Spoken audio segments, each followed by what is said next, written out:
I thought my family forgetting my 10th birthday was rock bottom, but that was just a rehearsal. Tonight, at my restaurant's grand opening, the VIP table sat empty while my brother posted a selfie of them at a cheap sports bar across town. They did not forget. They simply chose not to come. I felt a lock click shut inside my chest, closing the door on them for good.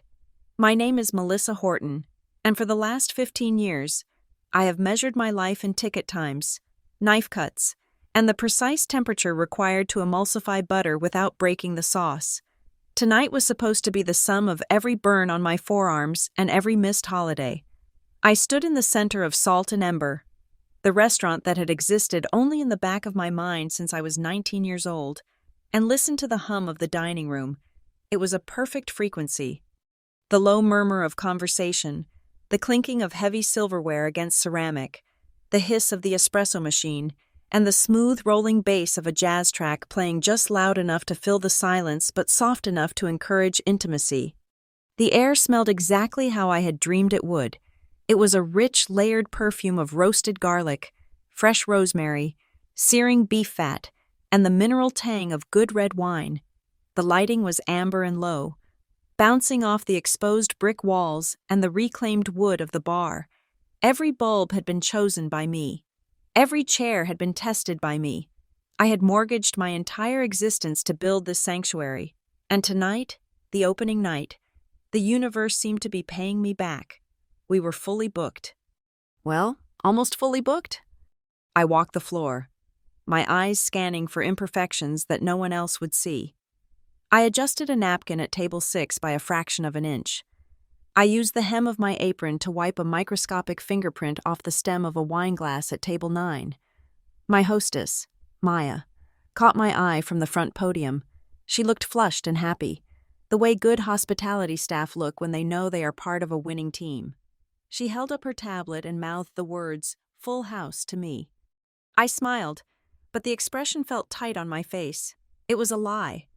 I turned my head toward the corner, to the best table in the house, table 4. It was the VIP table, situated in a semi-private alcove that offered a direct line of sight into the open kitchen. From there, you could see the dance of the line cooks, the flare of the pans, the art of the plating. But you were shielded from the noise and the heat. I had dressed that table myself earlier this afternoon. I had ironed the white tablecloth until it looked like a sheet of ice. I had polished the crystal until it sparked under the downlights. And in the center, nestled between the centerpiece of wildflowers and the candle, was a small, cream-colored card made of heavy stock paper. I had written on it in my best calligraphy, just one word: family. It was supposed to be for my parents, Martin and Colleen, and my older brother, Dylan. I checked the vintage clock on the wall above the pass. It was 7:30 in the evening. Their reservation had been for 7 o'clock. I told myself they were parking. Parking in this part of the city could be a nightmare, even on a Tuesday. Or maybe there was traffic on the bridge. Dad was a stickler for routes. He probably refused to use the navigation app and got stuck behind an accident. That had to be it. I walked back into the kitchen, clapping my hands to rally the team. "Order in, 2 duck, 1 risotto, 1 ribeye, mid-rare," I called out, my voice steady. "Yes, chef," the line responded in unison. I focused on the food. I checked the glaze on the duck breast, ensuring it was the color of dark mahogany. I tasted the risotto, looking for that perfect balance of acid and cream, but every time the kitchen door swung open to let a server out with a tray, my eyes darted to the corner table. It remained empty. The candle flame flickered in the draft of the air conditioning, illuminating nothing but 4 empty chairs and 4 pristine sets of cutlery. By 8 o'clock, the denial began to sour in my stomach. It felt heavy and cold, like swallowing a stone. The restaurant was alive. People were taking photos of their food. A woman at table 12 was laughing, her head thrown back in genuine delight. The sommelier was pouring a bottle of Barolo for a businessman at the bar. Success was happening all around me. It was tangible. I could touch it. But the void at table 4 was growing larger, sucking the oxygen out of the room. I saw my sous chef, Marcus, glance at the table, and then quickly look away when he saw me watching. He knew, everyone knew, the staff had been briefed that my family was coming. They had been told to give them the highest level of service. Now, the waiters were walking past the empty table with their eyes averted, trying to spare me the embarrassment. Their pity was worse than their judgment. I wiped my hands on a side towel and stepped out of the kitchen, moving toward the shadows near the wine cellar to catch a breath. I needed to check my phone. I told myself I was checking for an emergency. Maybe there had been a car accident. Maybe Mom had fallen. Panic flared briefly in my chest, a desperate hope that tragedy was the reason for their absence, because the alternative was unbearable. I pulled my phone from the deep pocket of my chef's apron. The screen lit up my face in the dim hallway. There were no text messages, no missed calls. There was, however, a notification from Instagram. My thumb hovered over the icon. It was a tag. Dylan Horton had tagged me in a photo. I tapped the screen. The image loaded, bright and harsh against the dark background of the app. It was a selfie. The angle was high and distorted, capturing 3 faces squeezed together. In the foreground was Dylan, grinning with that wide, shark-like confidence he wore whenever he was about to ask for money. Behind him were my parents. Martin was holding up a plastic cup of beer. His face flushed, eyes crinkled in laughter. Colleen was leaning in, looking perfectly put together, sipping something pink through a straw. They were not in a hospital. They were not in a ditch on the side of the highway. I recognized the background immediately. It was a place called The Blitz, a generic sports bar on the south side of the city, at least 45 minutes away from here. I could see the neon signs reflecting in the window behind them. I could see the blurry outline of a football game on a television screen in the corner. They looked happy. They looked relaxed. They looked like people who had absolutely nowhere else to be. My eyes dropped to the caption.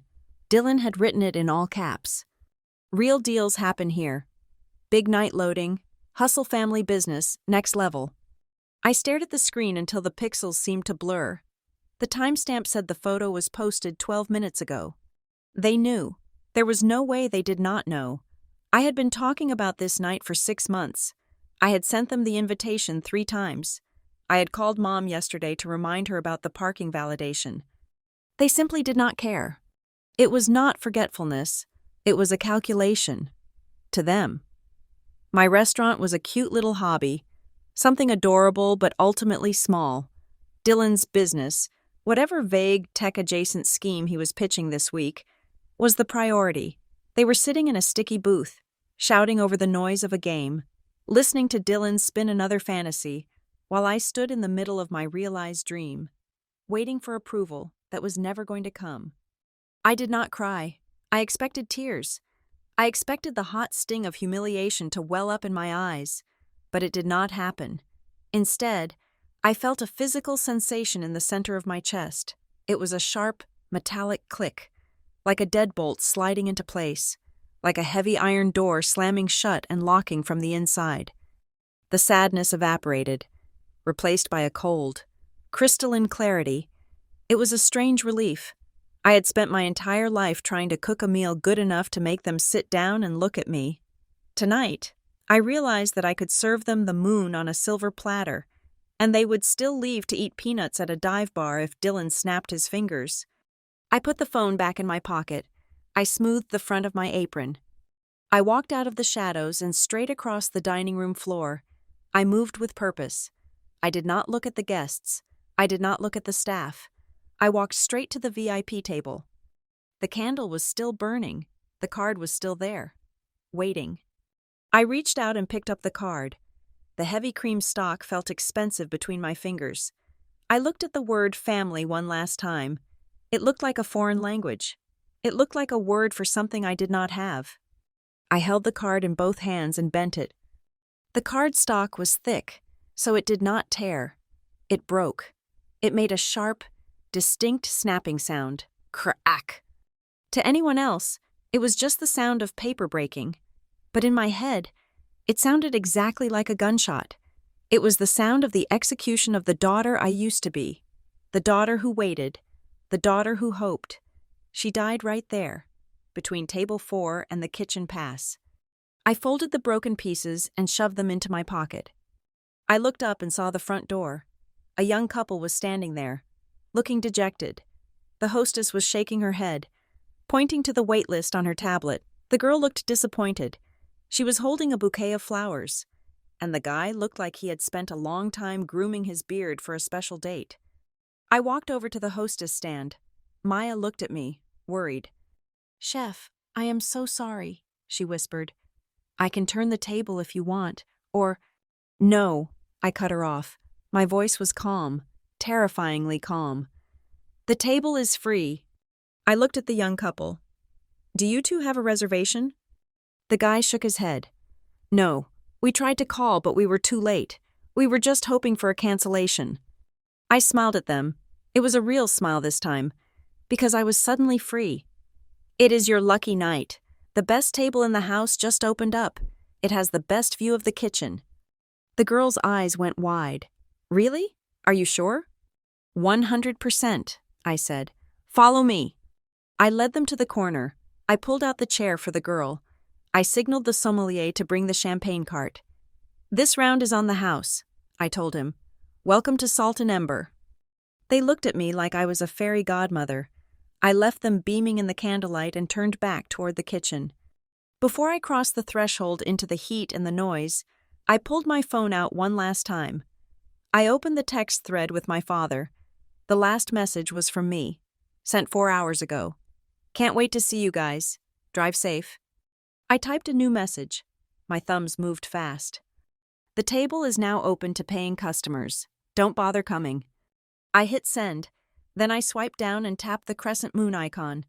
"Do not disturb." I slid the phone into my back pocket and stepped onto the line.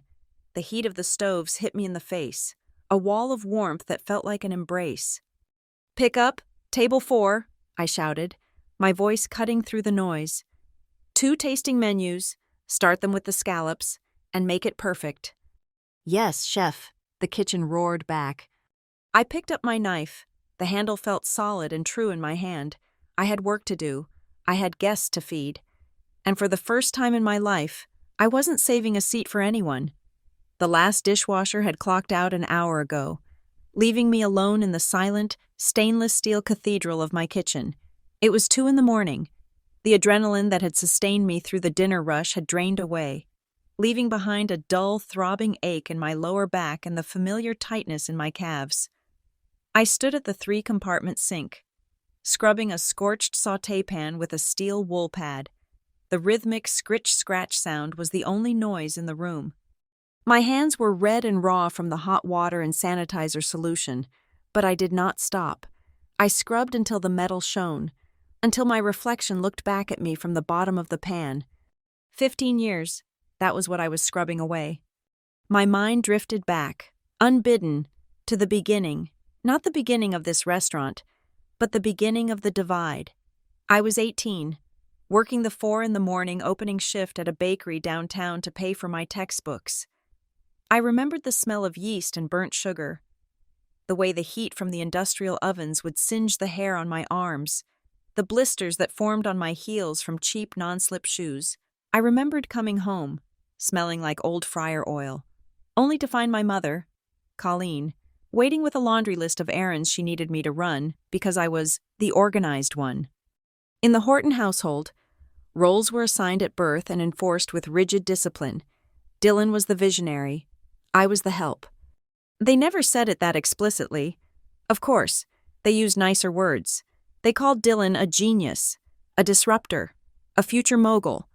They called me reliable. "Melissa is so steady," my father, Martin, would say to his friends at barbecues, clapping a heavy hand on my shoulder while I manned the grill so he could drink his beer. "You never have to worry about Melissa. She just gets things done." It sounded like a compliment, but it was a cage. Reliable meant I was the safety net. Reliable meant I was the one who remembered birthdays, the one who drove Grandma to her appointments, and the one who quietly fixed things when Dylan's brilliance caused a mess. I remembered a Tuesday night 6 years ago. I had just finished a double shift on the line at a high-volume bistro. I was exhausted. my chef coat stained with reduction sauce, my brain feeling like mush. I walked into the living room of our parents' house, where I was paying rent to live in the smallest bedroom, and found Dylan pacing the floor.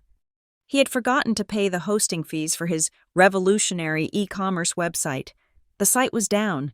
He was losing potential millions in traffic. He did not have a credit card because he had maxed them all out on promotional merchandise that was currently rotting in the garage. "Mel, I need a bridge loan," he had said, not even looking me in the eye. "Just $200. I have investors lining up next week. I will pay you back double." He never paid me back. He never had investors, but I paid the fee. I sat there in my uniform, smelling of garlic and sweat, and entered my debit card information because that was what the reliable daughter did. I bought him takeout because his funds were tied up in assets. I listened to him pitch ideas for hours, ideas about blockchain, about AI, about dropshipping, while I fought to keep my eyes open. And when I tried to talk about my day, when I tried to explain the complexity of a consommé or the pressure of the dinner rush, "That's nice, honey," Mom would say, patting my hand dismissively.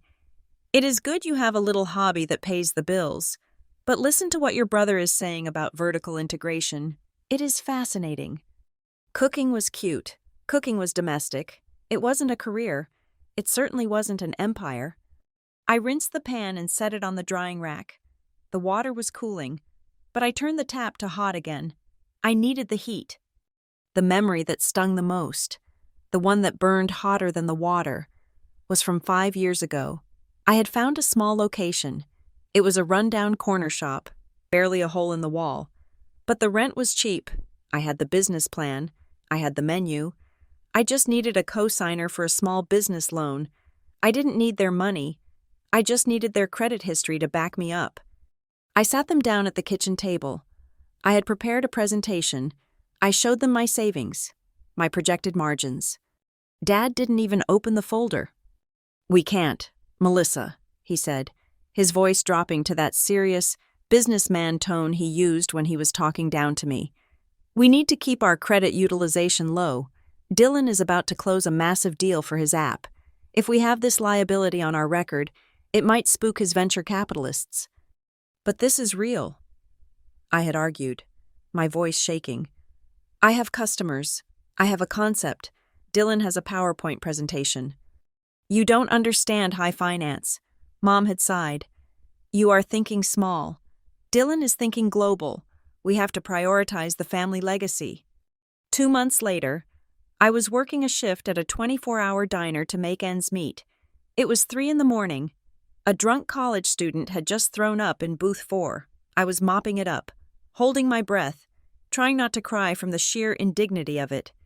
My phone buzzed. It was a group text from the family. A photo. They were in Las Vegas. They were standing in front of a fountain, holding giant slushy drinks. They had flown out to celebrate the beta launch of Dylan's new app. "Celebrating the future," the caption read. I stood there with a mop in my hand, smelling vomit and bleach, while they spent thousands of dollars celebrating a piece of software that crashed and was delisted from the App Store 3 months later. That was the night I stopped asking. I enrolled in the Brightside Culinary and Hospitality Institute the next week. I didn't tell them. I worked full-time during the day and went to classes at night. I slept in my car between shifts to save gas. I studied cost control, menu engineering, and labor laws until my eyes burned. I saved every single tip, every single dollar bill, hiding them in a shoebox like a squirrel preparing for a nuclear winter. When I finally told them I was opening Salt and Ember, they laughed. Not a mean laugh, but a patronizing one, the kind you give a child who says they are going to be an astronaut. "A restaurant? In this economy?" Dylan had smirked. "Brick and mortar is dead. Mel, everything is delivery now. I am actually working on a concept that disrupts the food supply chain. A drone delivery service for artisanal toast. That is where the money is." They all nodded. They were excited about invisible toast drones. They were bored by my physical, tangible restaurant. I turned off the faucet. The silence rushed back into the kitchen. I looked around my prep station. Everything here was mine. The knives were sharpened to my specifications. The cutting boards were organized by color code. The lowboy fridges were stocked with fresh produce that I had hand-selected from the farmer's market at dawn. Salt and Ember was not a hobby. It was a fortress. It was built brick by brick with the money they said I couldn't make, using the skills they said weren't valuable. I realized then that my anger had been misplaced. I had been angry that they didn't show up tonight, but looking back at the last 15 years, I realized they had never really been there. Even when they were physically in the room, they were looking past me, looking for the reflection of their own vanity in Dylan's empty promises. I was the mule. I was the one who carried the load so they could run free and chase butterflies. I picked up a boning knife from the magnetic strip. It was a beautiful tool. High-carbon Japanese steel, balanced perfectly. Its job was specific: to separate the meat from the bone, to remove the hard, inedible structure so that the rest could be consumed and enjoyed. I ran my thumb lightly over the flat of the blade. I had spent 15 years trying to be the structure that held this family together. I had let them carve pieces off me to feed Dylan's ego, but tonight, the dynamic had shifted. If the people named Horton could not be bothered to walk through the doors of the establishment that carried my soul, then they did not deserve to be part of the story. I was done being reliable. I was done being the safety net. A chef knows that you cannot cook a good meal with rotten ingredients. You have to cut them out. You have to be ruthless. You have to trim the fat and discard the gristle. I wiped the knife clean and placed it back on the rack. My family was not just absent. They were the gristle, and for the first time in my life, I was ready to do the butchery required to cut them loose. I walked out of the kitchen and flipped the main breaker for the lights, plunging the restaurant into darkness, save for the exit sign glowing red in the distance. I was tired, but I felt lighter than I had in a decade.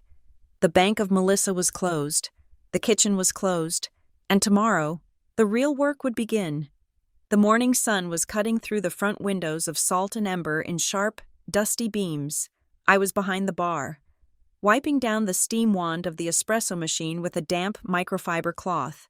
The machine was hissing softly, a sound that usually calmed me, but today my nerves were vibrating at a frequency that made my teeth ache.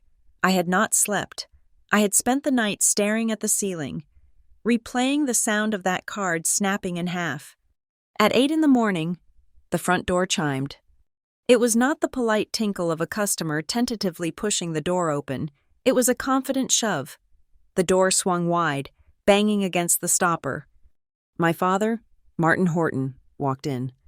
He was wearing his business casual attire, which consisted of a navy blazer over a polo shirt that was tucked in too tight, emphasizing the paunch of a man who spent too much time sitting in meetings that could have been emails. He did not look at the pastry case filled with the fresh croissants I had been laminating since 4 a.m. He did not look at the hand-painted mural on the wall. He walked in like a district manager arriving to inspect a failing franchise. He stopped at the counter, drumming his fingers on the polished wood. "Saw the lights were on late last night," he said. He did not say hello. He did not ask how the opening went. His voice had that familiar, grating lilt, half joking, half condescending. "Must have been pretty dead if you were closing up that early. Or were you just burning electricity to look busy?" He was trying to frame the narrative before I could even speak. He wanted me to be failing. If I was failing, I needed him. If I needed him, the hierarchy remained intact.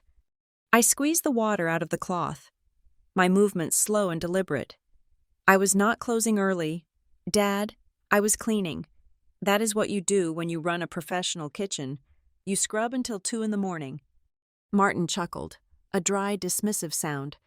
"Always so defensive. That attitude is going to hurt your customer service scores. Melissa, you need to smile more. People pay for the experience." "People pay for the food," I said, my voice flat. "And my customers were very happy last night, the ones who showed up. Anyway." I threw the bait out, waiting to see how he would spin it. Martin waved a hand in the air, brushing away my comment as if it were a buzzing fly. Right.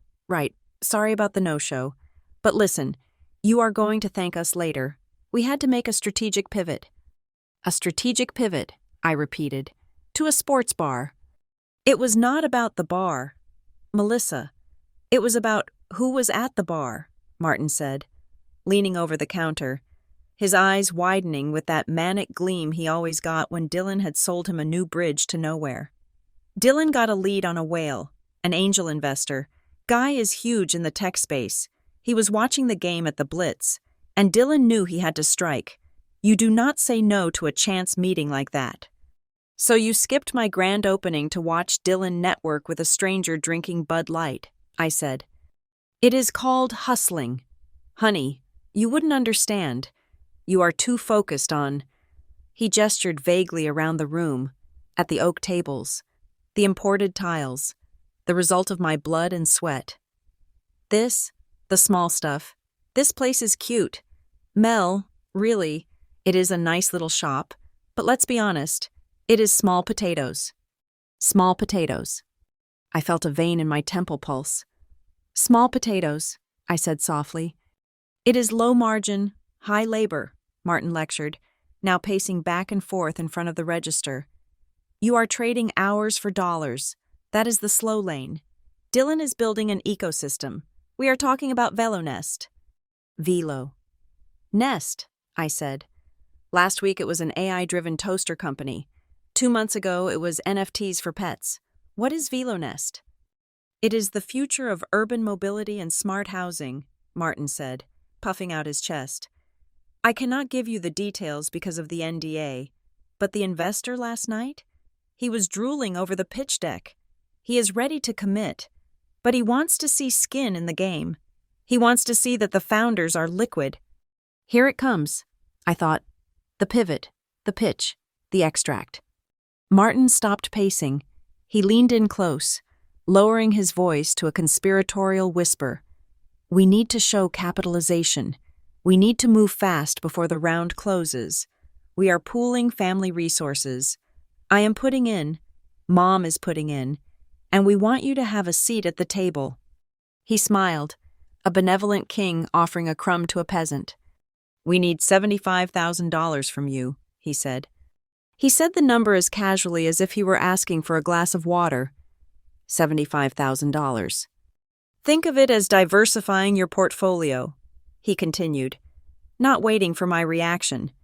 You put the money into VeloNest. We mark it as a Series A buy-in.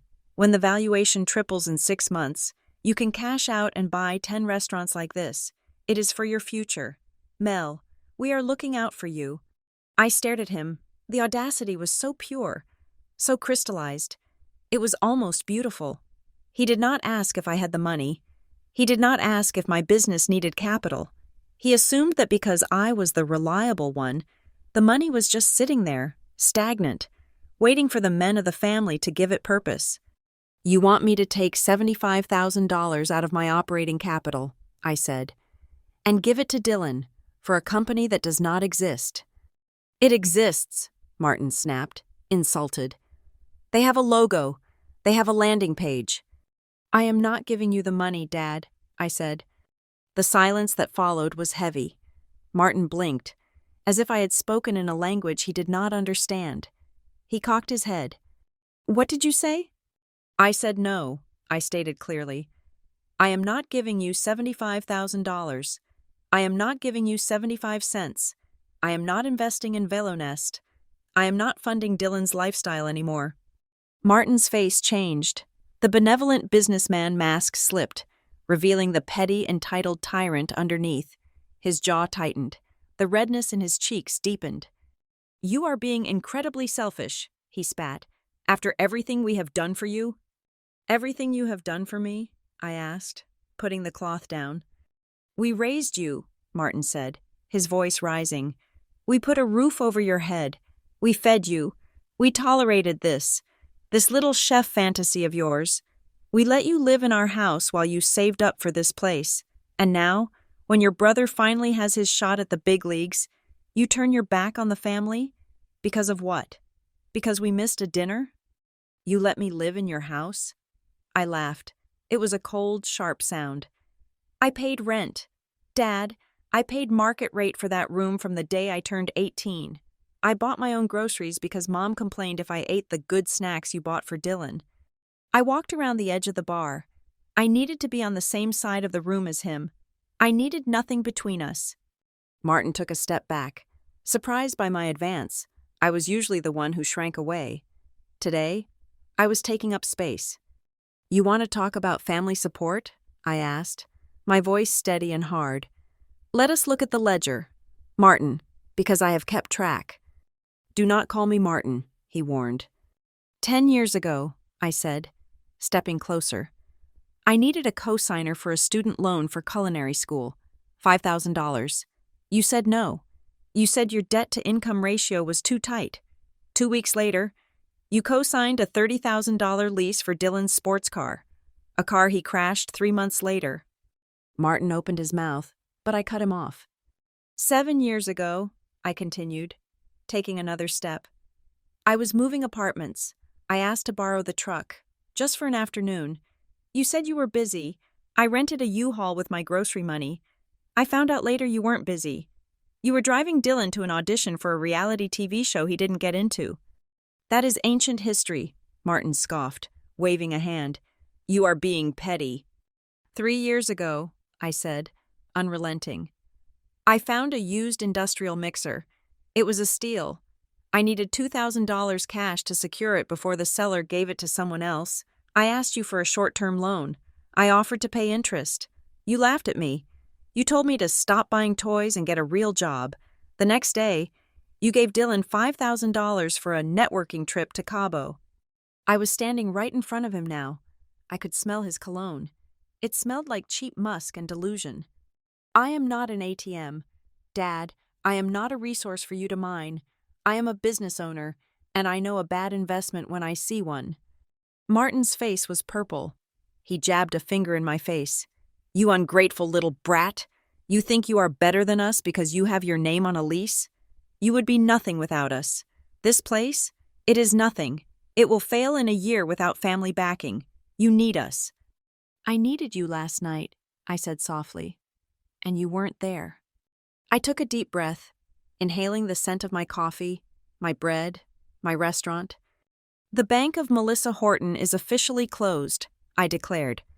"Permanently, your access to my money, to my labor, and to my life is revoked. It is no longer a family priority." Martin stared at me, his mouth opening and closing like a fish on a dock.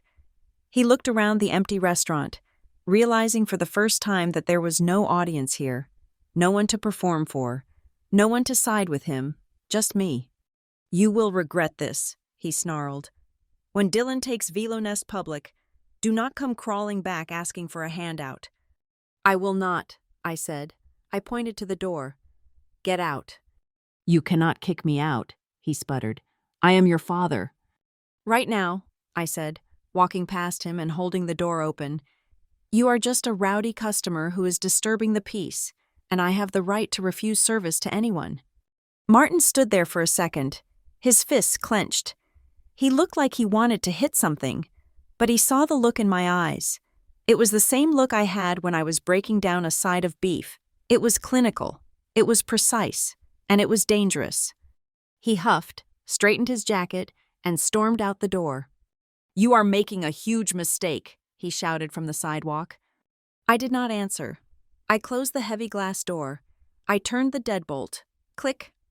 I flipped the sign on the door from open to closed, just for a moment, needing the symbolic barrier. I watched him get into his car and drive away, aggressively merging into traffic. My hands were shaking, but not from fear. They were shaking from the sheer, exhilarating rush of adrenaline. I walked back to the espresso machine. The steam wand had cooled down. I picked up the cloth and finished wiping it clean. It was spotless. 2 days later, the lunch rush hit Salt and Ember like a beautiful, chaotic tidal wave.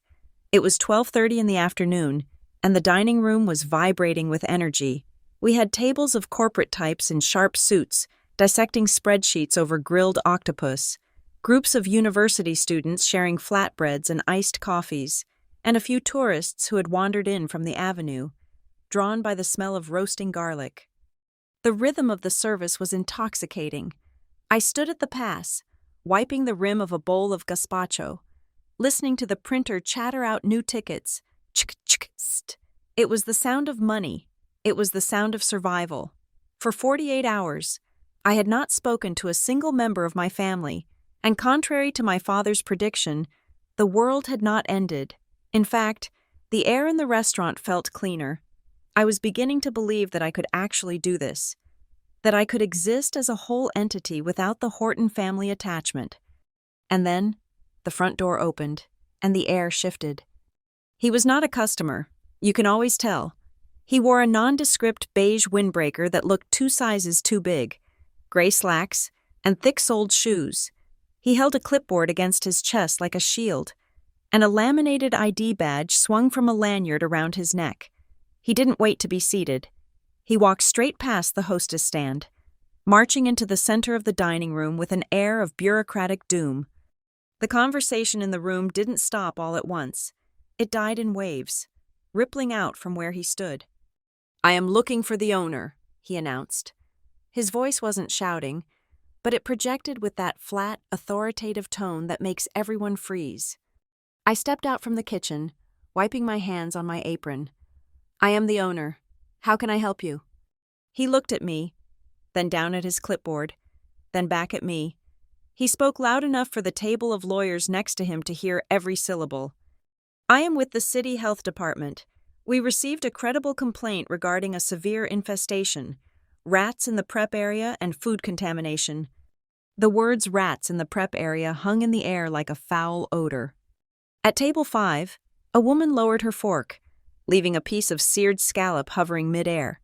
At the high top near the window, a group of young men exchanged looks, and one of them peered suspiciously under his plate. A low murmur of whispers started, a sound like dry leaves skittering across pavement. Rats? Did he say rats? My stomach dropped, but my face remained a mask of stone. This was a nightmare scenario. A public accusation during peak service could kill a restaurant faster than a fire. I could feel the eyes of 50 people boring into me, judging, wondering if the food inside them was poison. I walked toward him, keeping my steps slow and measured. I did not run. I did not look panicked. "That is a serious accusation," I said, my voice steady. "May I see the complaint?" "Anonymous tip," he said, tapping the paper, "but specific enough that I need to conduct an immediate inspection of the premises. If you refuse, I have the authority to shut you down right now." "I have nothing to hide," I said, loud enough for the room to hear. I gestured toward the kitchen doors. "Please, inspect every inch. We are open for you." I led him into the kitchen, the moment the double doors swung shut behind us. The noise of the dining room was cut off, replaced by the hiss of the fryers and the fan of the hood. My staff was frozen. Marcus, my sous chef, looked terrified. He knew what a surprise inspection during a rush could do. "Step away from the stations," I ordered the line. "Hands off the food. Let the inspector do his job." The inspector, whose name tag read Officer Miller, pulled a flashlight from his belt. He didn't go for the easy spots. He went straight for the kill zones. He dropped to his knees and shined the light underneath the lowboy refrigerators. He was looking for droppings, for gnaw marks, for the dark grease trails that rodents leave along baseboards. There was nothing but pristine red quarry tile. He stood up and walked to the dry storage. He ran his hand along the back of the shelving units. He checked the flour bins. He pulled the heavy sacks of onions away from the wall.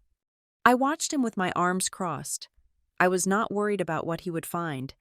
I was worried about the customers leaving, but I was not worried about rats. I have what my former therapist called control issues, and what my staff calls the Melissa standard. I am obsessive. I do not just clean, I sterilize. Every night, before I unlock the back door to go home, I personally inspect the floors. If I find a single piece of diced carrot under a prep table, the closer gets a written warning. If a label on a container is not written in blue painter's tape with the date clearly legible, the entire container is thrown out, and the cook responsible pays for the food cost. We rotate our stock so aggressively that nothing sits in this kitchen for more than 48 hours. Officer Miller moved to the prep table, the exact spot the complaint had mentioned. He inspected the underside of the stainless steel lip. He checked the floor drains, shining his light down into the grate to see if there was buildup. He found nothing. The drain was gleaming. He checked the temperature logs on the walk-in cooler. They were filled out every hour. On the hour, with initials. He checked the chemical storage to ensure the sanitizer was not near the food. He even pulled the heavy 6-burner stove away from the wall, a place where grease and grime usually accumulate in even the best restaurants. Behind my stove, the wall was white. I had scrubbed it myself at 2 a.m. 2 nights ago. The inspection lasted 45 minutes. The kitchen was silent the entire time, save for the hum of the compressor. The lunch rush tickets were piling up on the printer, unmade, but I did not care. This was a battle for my life. Finally, Officer Miller clicked his flashlight off. He stood in the center of the kitchen and looked at me. The suspicion in his eyes had been replaced by something else, confusion and begrudging respect. "I have inspected 20 restaurants this month," he said, his voice lower now. "This is, without a doubt, the cleanest kitchen I have seen. I cannot even find a dead fly in the window track." "There are no rats," I said. "There never were." "No," he admitted, pulling out his carbon copy form. "There are absolutely no rodents here." The report was unfounded. He began writing. He checked the box for pass with a heavy stroke of his pen. He wrote score, 100, 100 at the bottom. "I am sorry for the disruption," he said, tearing off the pink copy and handing it to me. "But when we get a report that detailed, we have to act." I took the paper. My hand was steady. "You said the report was specific.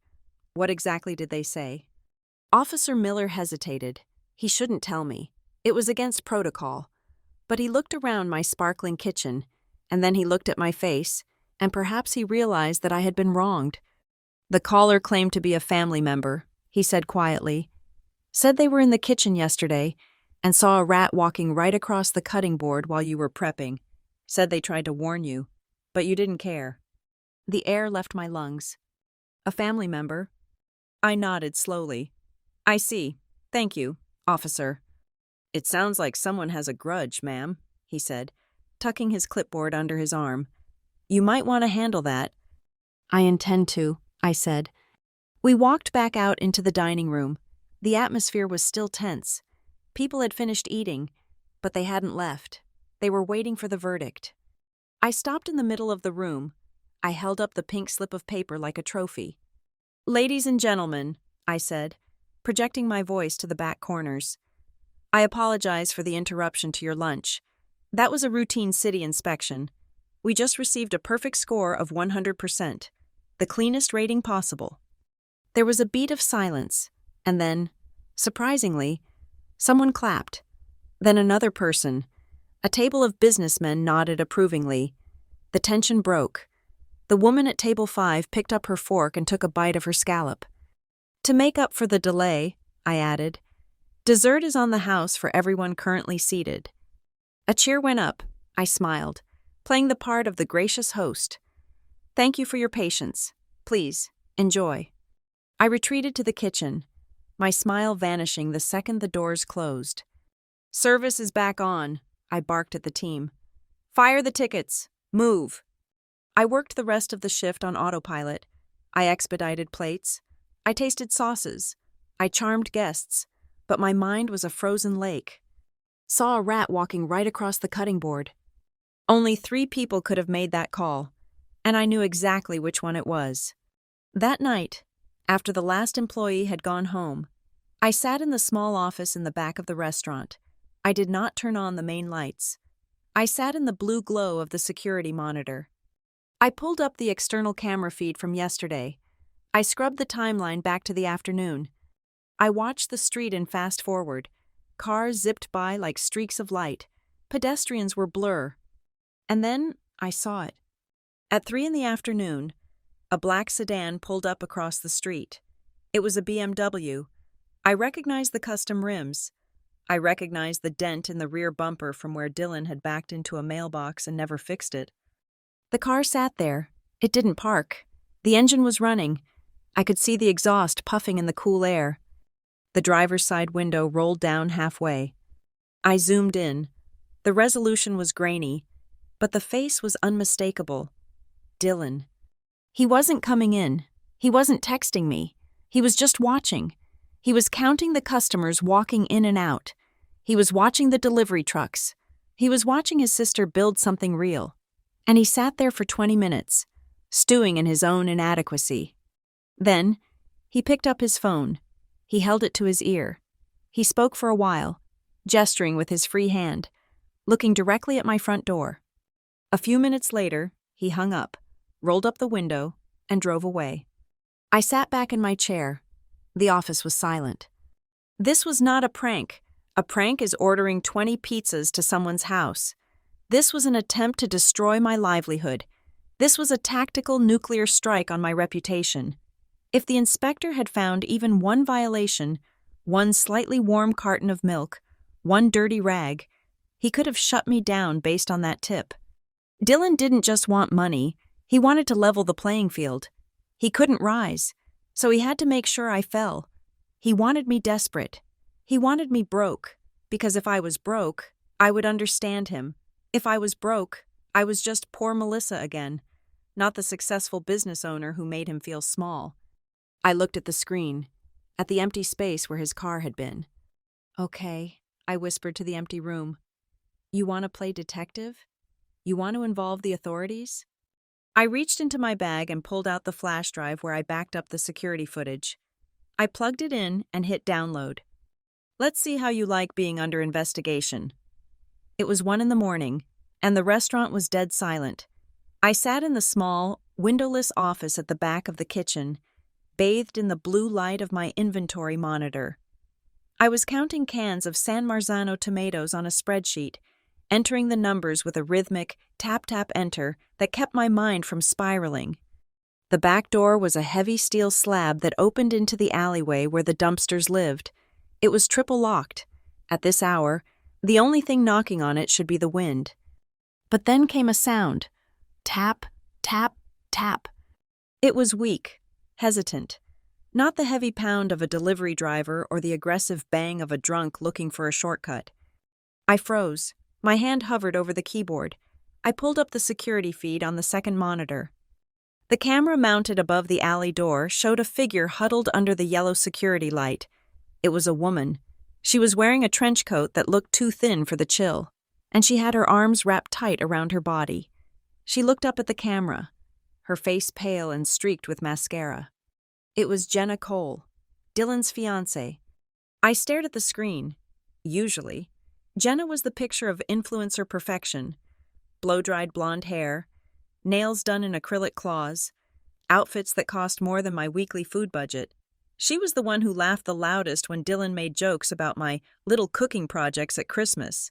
She was the one who always asked if I could cater their wedding for free as a gift. Tonight, she looked like a ghost. I hesitated. My instinct was to leave her there. She was part of the tribe that had abandoned me. But there was something in her eyes, a terrified, animal desperation, that made me stand up. I walked to the back door and unlocked the deadbolts. Click, clack, thud. I cracked the door open just a few inches, keeping the chain attached. The smell of wet pavement and stale garbage drifted in. "What do you want, Jenna?" I asked. My voice was low and hard. "Melissa," she whispered. Her teeth were actually chattering. "Please, you have to let me in. I cannot be seen out here. I think his car might be circling the block." "Whose car?" "Dylan's," she said, and a sob hitched in her throat. "Please." I looked at her. She wasn't acting. I undid the chain and pulled the door open. She stumbled inside, bringing the cold air with her. I locked the door behind her immediately. She stood in the middle of my dry storage room, surrounded by 50-pound bags of flour and rice, looking completely out of place. She was shaking. "I cannot stay long," she said, wringing her hands. "If he wakes up and finds me gone, I don't know what he will do." I leaned against a shelving unit, crossing my arms. Why are you here, Jenna? Did Martin send you to guilt-trip me into writing a check? No, she said quickly. Her eyes widened. No, Melissa, you cannot give them any money. Do not sign anything. Do not give them a single cent. I narrowed my eyes. This was a pivot I hadn't expected. Why? Jenna reached into her designer bag, her hands trembling so much she could barely work the zipper. She pulled out her phone. Because Velo Nest is not real, she said. The words hung in the air, smelling of ozone. What do you mean? I asked. It is a shell, Jenna said, her voice rushing out now. There is no tech. There is no algorithm. There are no developers. The office address on the website? It is a P.O. box at a UPS store. The prototype is just a render he paid a freelancer on the internet $50 to make. I felt a cold knot tighten in my stomach. I knew Dylan was a failure, but I didn't think he was a criminal. Then where is he putting the money, Jenna? Dad said he has investors. He has debts, she corrected. She looked me dead in the eye. Gambling debts, sports betting. He is in a hole, Melissa, a deep one. He owes $80,000 to a bookie in Jersey. And these aren't the kind of people who send collection letters. They told him he has 30 days to pay, or they're going to break his legs, or worse. $80,000. The number Martin had asked me for was $75,000. It fit like a key in a lock. The angel investor at the bar, I realized aloud. That wasn't an investor. That was the guy collecting the VIG, Jenna said. She swallowed hard. They are desperate. Martin knows. They are panicking, and that is why I am here. She tapped her phone screen. I recorded this 2 nights ago, at the sports bar. I went to the bathroom, but I left my phone on the table, recording voice memos. I had a bad feeling. I wanted to know what they said when I wasn't there. She hit play and held the phone out to me. The audio was grainy, filled with the background noise of cheering fans and clinking glass, but the voices were unmistakable. She is not budging, Dad. Dylan's voice whined. The health inspection didn't scare her enough. She just cleaned it up. She is like a roach. My blood turned to ice, so I was right. Dylan called in the rat complaint. Then Martin's voice cut in, smooth and authoritative. Relax. The inspection was just the jab. We need the haymaker. We need her to sign the partnership agreement. She won't give me the cash, Dylan said.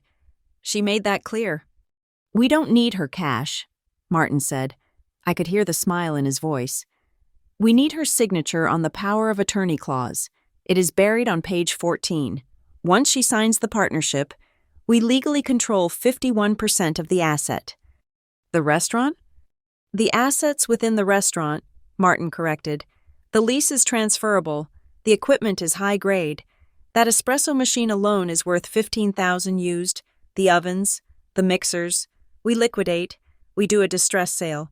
We can strip that place to the studs in 48 hours and generate $80,000, maybe $90,000 cash. That covers your debt and leaves a little for my consulting fee. I stood there, listening to my father plan the dissection of my life's work. It was clinical. He talked about my kitchen like it was a stolen car he was taking to a chop shop. But she will lose everything, Dylan said. There was a pause. For a second, I thought he might have a conscience. She worked hard for this place. She is a cook, Dylan, Martin said, his voice dripping with disdain. Cooks are a dime a dozen. She can get a job at a hotel next week. She is labor. You are the talent. You are the visionary. We have to protect the asset with the highest ceiling, and that is you. Melissa is just collateral. Jenna stopped the recording. The silence that followed was heavy enough to crush bone. Collateral, I repeated. I wasn't a daughter. I wasn't a person. I was an insurance policy they were ready to cash in. Why are you telling me this? I asked Jenna. I looked at her, really looked at her. You love him. You have stuck by him through 5 failed startups. Why betray him now? Jenna placed a hand on her stomach. It was a subconscious gesture, protective and fierce. I am pregnant, she whispered. I looked at her hand, then her face. I found out 3 days ago, she said, tears finally spilling over. I haven't told him, and after I heard that tape, I realized I can't. I cannot raise a child in this family. Melissa, I cannot let a baby grow up watching its father and grandfather eat their own kin just to survive. If they would do this to you, what would they do to my child if it became collateral one day? She reached out and grabbed my hand. Her grip was surprisingly strong. I am leaving him, she said. I am packing a bag tonight and going to my sister's in Ohio, but I couldn't leave without warning you. They are coming for you. Melissa, they are coming for the restaurant, and they are going to bring a contract that looks like an olive branch, but it is a knife. I looked down at her hand holding mine, the enemy of my enemy. Send me that file, I said. My voice was calm. It was the calm of a surgeon who has just decided to amputate a gangrenous limb. Airdrop it to me right now. Jenna nodded and tapped her screen. A moment later, my phone buzzed. File received. Thank you, I said. What are you going to do? Jenna asked, wiping her eyes. Are you going to the police? Eventually, I said. But first, I have to host a dinner. A plan was forming in my mind. It was sharp, precise, and absolutely cold. It was a recipe for disaster. But for once, I wouldn't be the one eating it. You should go, I told Jenna. Get out of the city. Do not answer his calls. I won't, she said. She pulled her coat tighter. Good luck. Melissa, I always liked your food. I am sorry I never said so. I unlocked the back door. Be safe, Jenna. She slipped out into the darkness of the alley. I locked the door behind her. Deadbolt, chain, latch. I walked back to the office and sat down. I played the recording again. She is labor. You are the talent. I opened my laptop. I wasn't going to count tomatoes anymore. I had a different kind of inventory to take. If they wanted to treat my life like a business transaction, I would oblige them. They wanted a liquidation? Fine. But I would be the one deciding who got sold off. I picked up my phone and dialed a number. It was late, but I knew she would answer. Nora? I said when the voice on the other end answered sleepily. Nora was my attorney, a regular at table 6 who loved my duck confit. I am sorry to wake you, but I need to restructure the ownership of the restaurant, and I need to draft a very specific invitation for a private event tomorrow night. I paused, looking at the blinking cursor on my screen.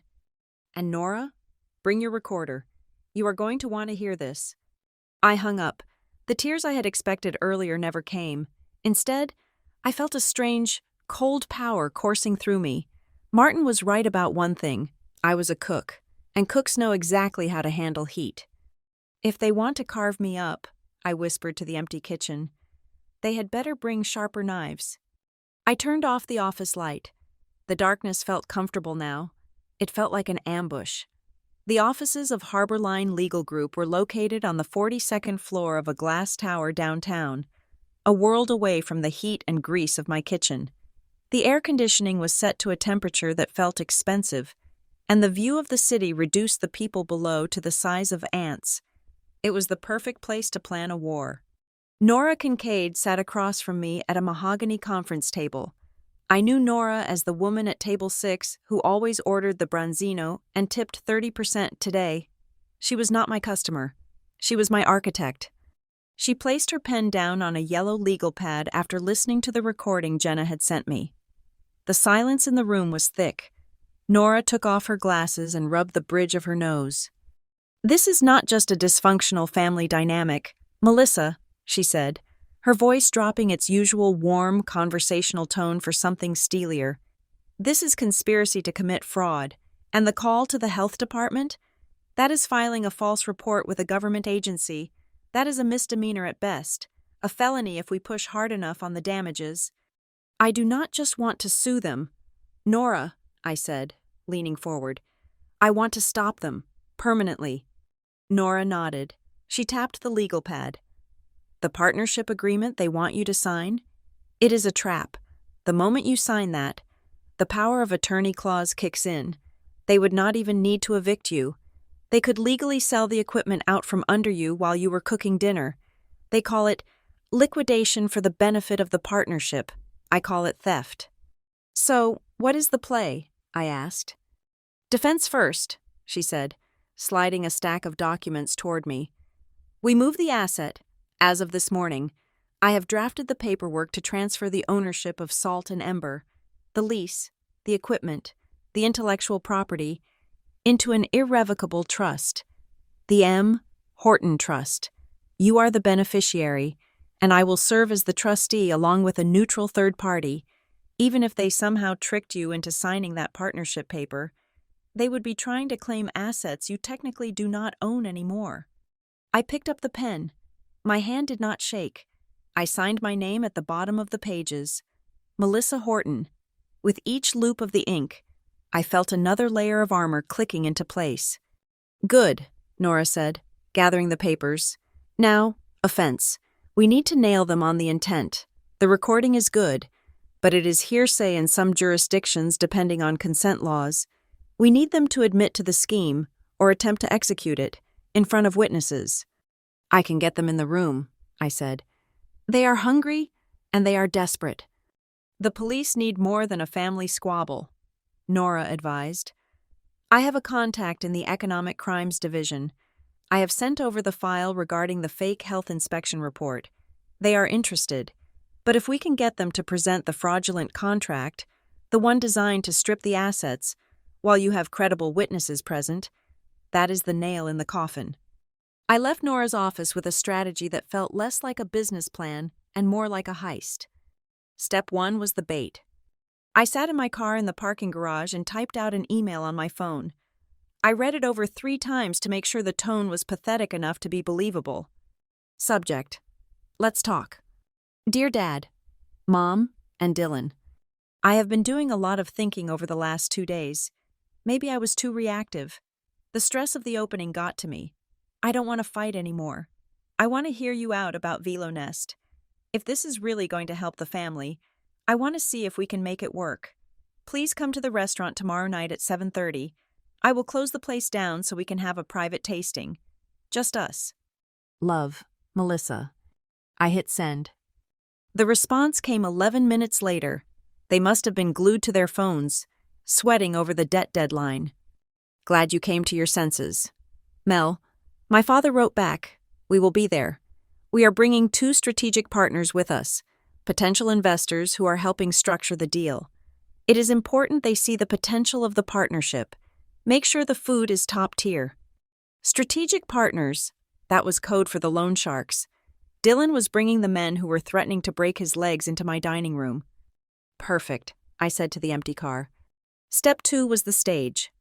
I arrived at Salt and Ember 2 hours before service. I pulled my floor manager, Sarah, aside.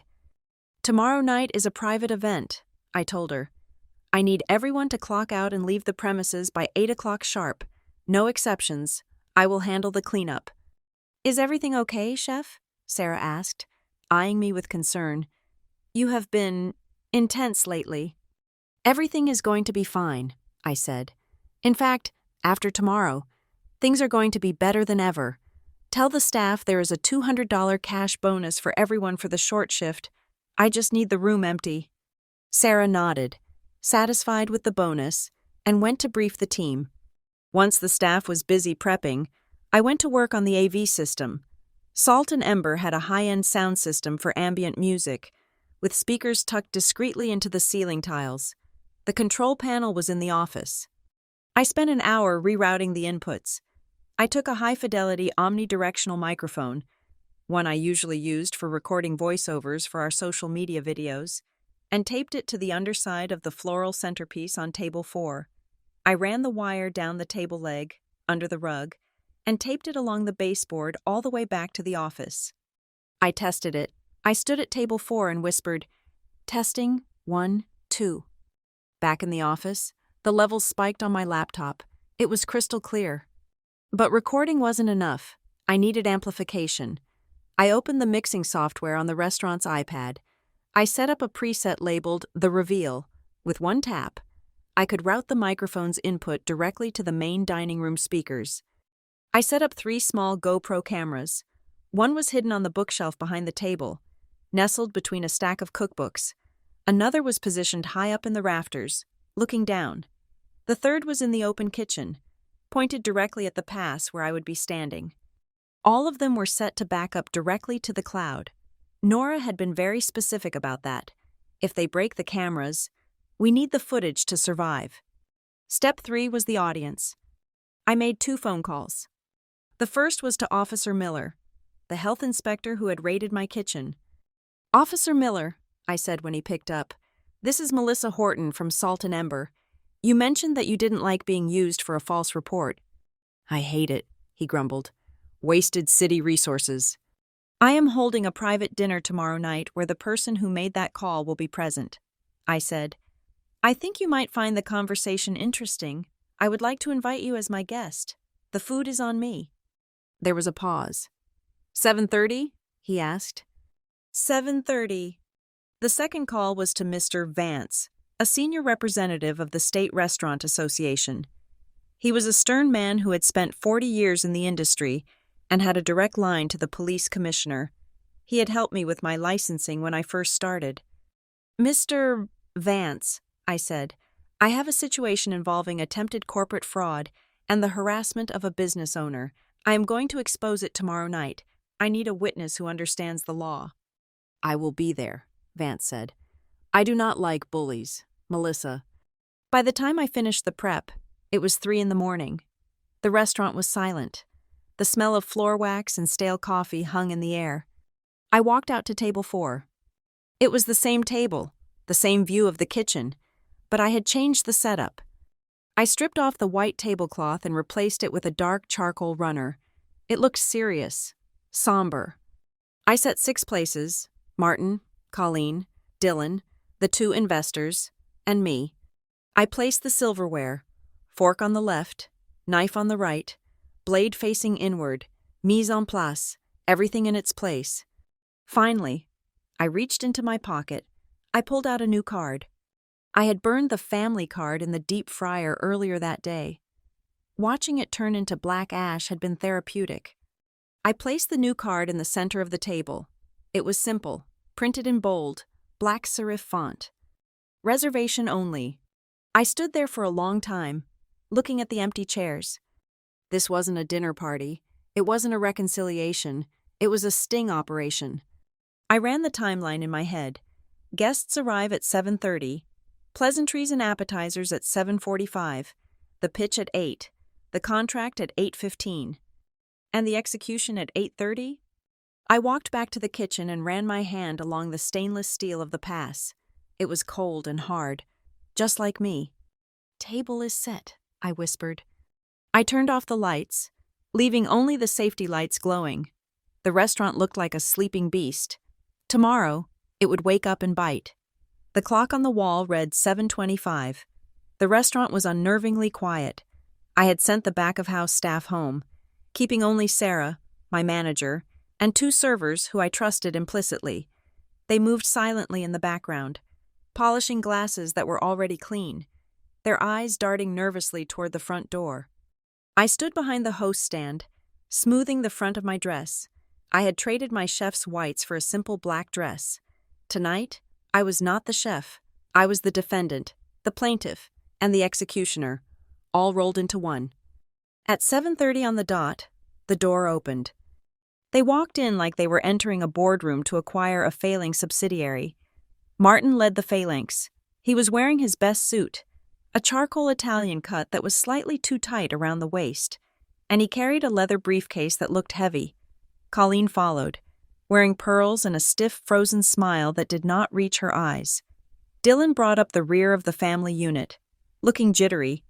He kept touching his tie, his nose, his hair. He looked like a man who owed money to dangerous people.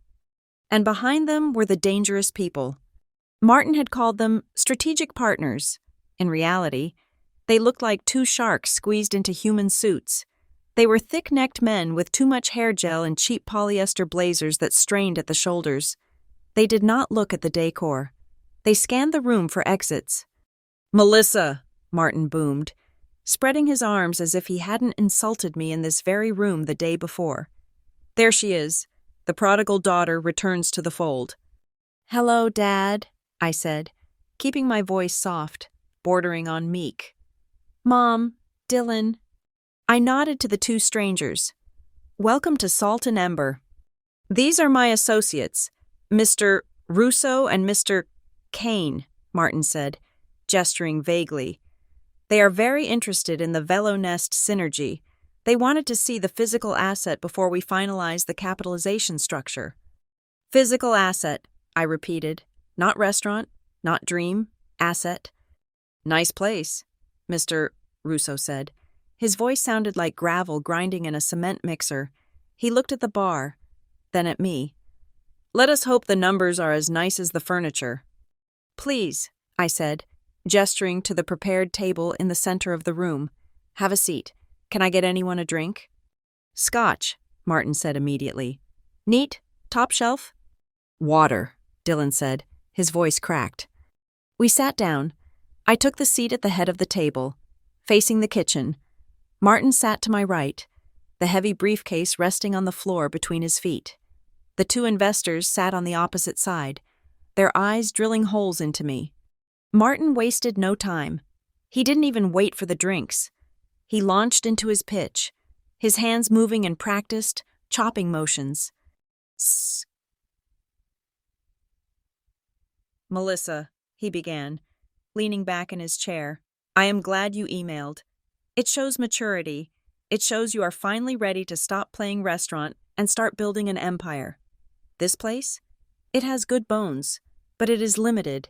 It is a single location. It is unscalable." "What do you have in mind?" I asked, widening my eyes innocently. "Franchising," Martin said, his eyes gleaming. "Branding.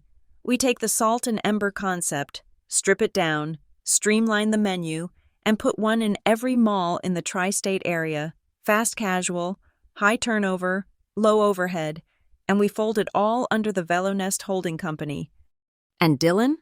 I looked at my brother, who was shredding a paper napkin under the table. "Chief Vision Officer," Martin declared proudly. "He will handle the macro strategy. You will handle operations until we can hire a cheaper management team. It creates a vertical ecosystem." He bent down and hoisted the briefcase onto the table. The heavy thud echoed in the quiet room. He clicked the latches open and pulled out a document that must have been 50 pages thick.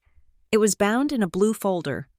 "This is the family partnership agreement," Martin said, sliding it across the charcoal runner toward me. "It formalizes everything. We pool the assets. We pool the liabilities. We rise together." I opened the folder. The text was dense, but I knew exactly what I was looking for. I flipped through the pages, feigning confusion, my finger tracing the lines slowly. "It is a lot of legal talk, Dad," I said, biting my lip. "I am just a cook, you know? I am not good with this stuff." "That is why you have me," Martin said, his smile widening. He uncapped a fountain pen and held it out. "I had our lawyers draft this to protect you. Mel, it takes the burden off your shoulders." I stopped at page 14, the power of attorney clause. "This part here," I said, tapping the paper. "Article 5, Section B. Full administrative control of all tangible assets. Does that mean you would handle the landlord for me? Because he is really annoying about the rent checks." Martin's eyes lit up. He thought he had me. He thought I was handing him the keys to the castle because I was too lazy to manage it myself. "Exactly," Martin said, looking at Mr. Russo with a "watch this" expression. "You would not have to deal with bills, vendors, or the landlord. Dylan and I would execute all those contracts for you. You just stay in the kitchen and cook. That is what you love, right?" "Right," I whispered. "I just want to cook." At that moment, the front door chime rang softly. Martin frowned and turned his head. I thought this was a private event. I looked up. Officer Miller and Mr. Vance walked in. Officer Miller was out of uniform, wearing a blazer, but he still had that unmistakable posture of law enforcement. Mr. Vance looked like a distinguished grandfather. They walked straight to the bar and sat down. "Oh, do not worry about them," I said quickly, waving a hand. "That is just a supplier and his friend. They are waiting for a pickup order. They will be gone in 10 minutes. Martin grunted, dismissing them. He turned his attention back to me and the pen.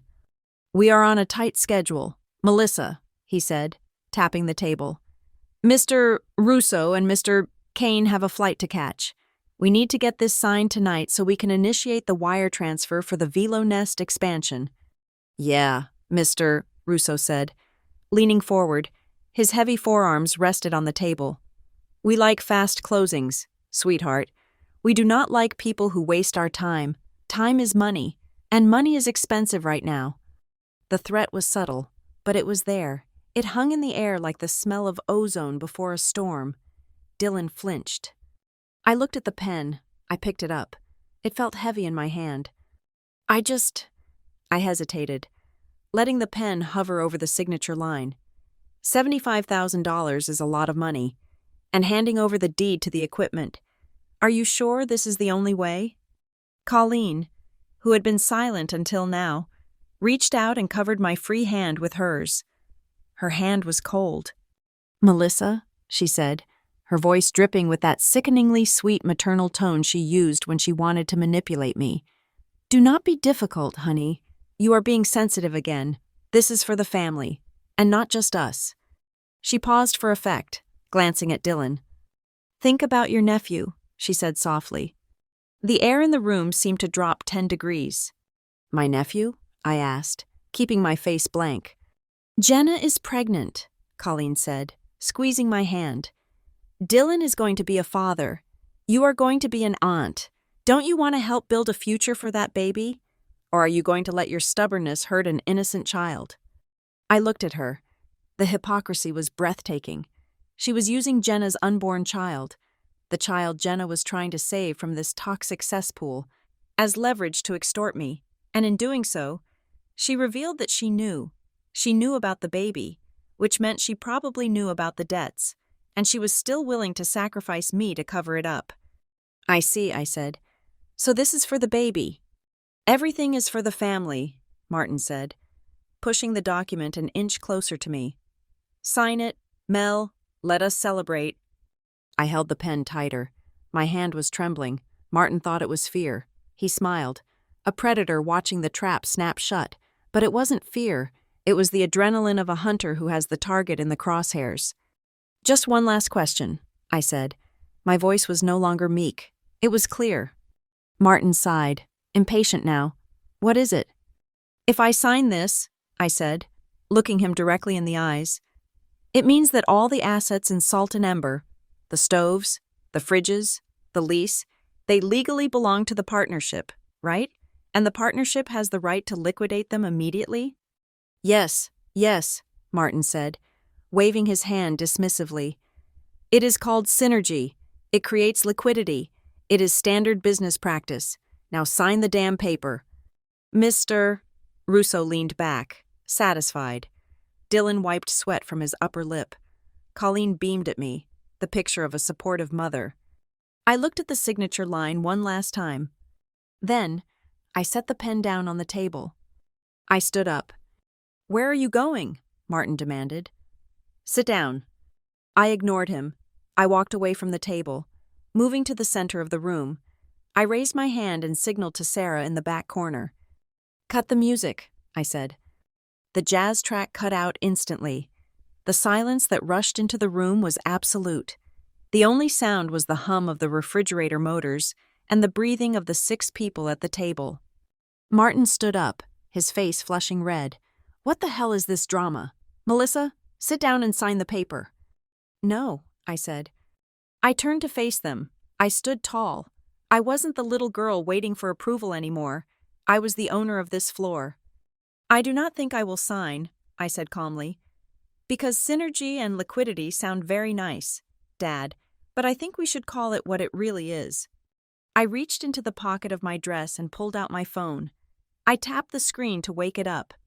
You brought investors, I said, looking at Russo and Kane, and you brought family, so I think it is only fair that we all share full transparency before we enter into a legal agreement.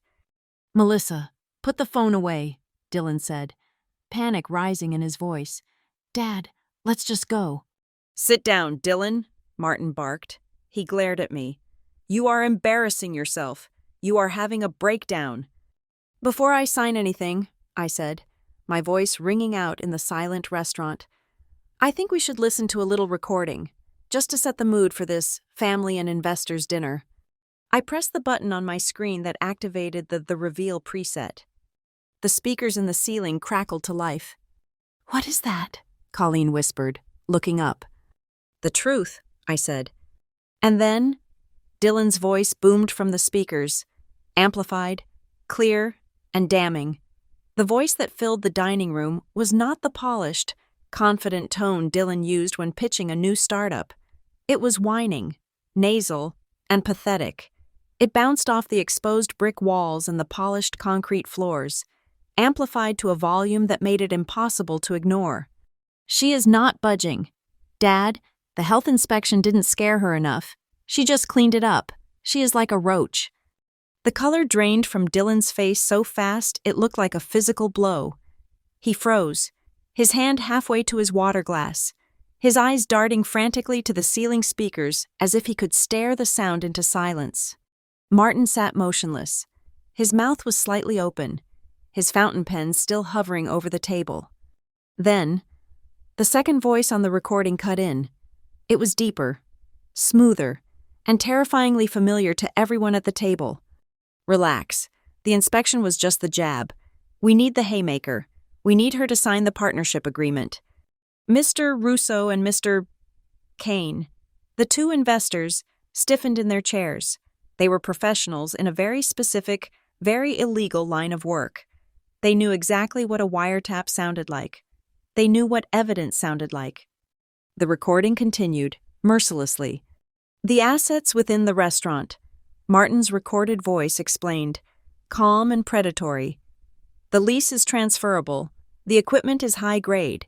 That espresso machine alone is worth 15,000 used. The ovens, the mixers, we liquidate. We do a distress sale. We can strip that place to the studs in 48 hours and generate $80, maybe $90,000 cash. That covers your debt and leaves a little for my consulting fee."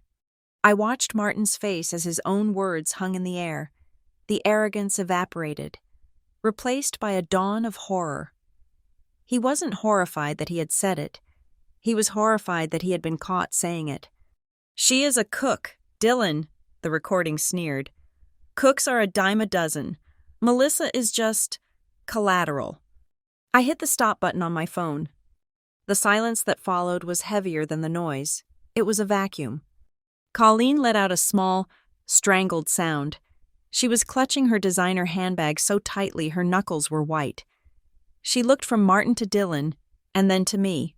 For years, she had rewritten reality to suit her narrative. That Martin was a genius. That Dylan was just unlucky. That I was difficult. But there was no rewriting this. The cruelty was naked. It was stripped of all the family legacy varnish she loved to polish. Mr. Russo was the first to move. He stood up slowly, buttoning his cheap blazer. His eyes were cold, hard flints. "I do not know what this is," Russo said, his voice low and dangerous. He looked at Martin with pure venom. "But I do not like being recorded, and I do not like fraud." "Sit down. Russo," Martin stammered, his voice rising in panic. This is out of context. It is a misunderstanding. Melissa is playing a prank." "This ain't a prank, Martin," Russo growled. "This is a sting, and I am not getting caught in your family mess." He turned to leave, signaling Kane to follow. "I am afraid you cannot leave just yet. Gentlemen," a voice called out from the bar. "Mr. Vance stood up. He adjusted his tie and walked toward the center of the room. Next to him, Officer Miller stood up, pulling his badge from his pocket and clipping it to his belt. Russo and Kane froze. They recognized the look of the law, even if Vance was in a suit and Miller was in plain clothes. Officer Miller walked straight to the table. He didn't look at me. He looked directly at Martin. "My name is Officer Miller, City Health Department," he announced. His voice was projected, official. 2 days ago, My office received a fraudulent emergency hotline call reporting a rodent infestation at this establishment. That call triggered a mandatory raid that disrupted business and damaged the reputation of this venue." Miller paused, letting the weight of his title sink in. "I performed the inspection myself," Miller continued. "Salt and Ember received a perfect score. There were no rats.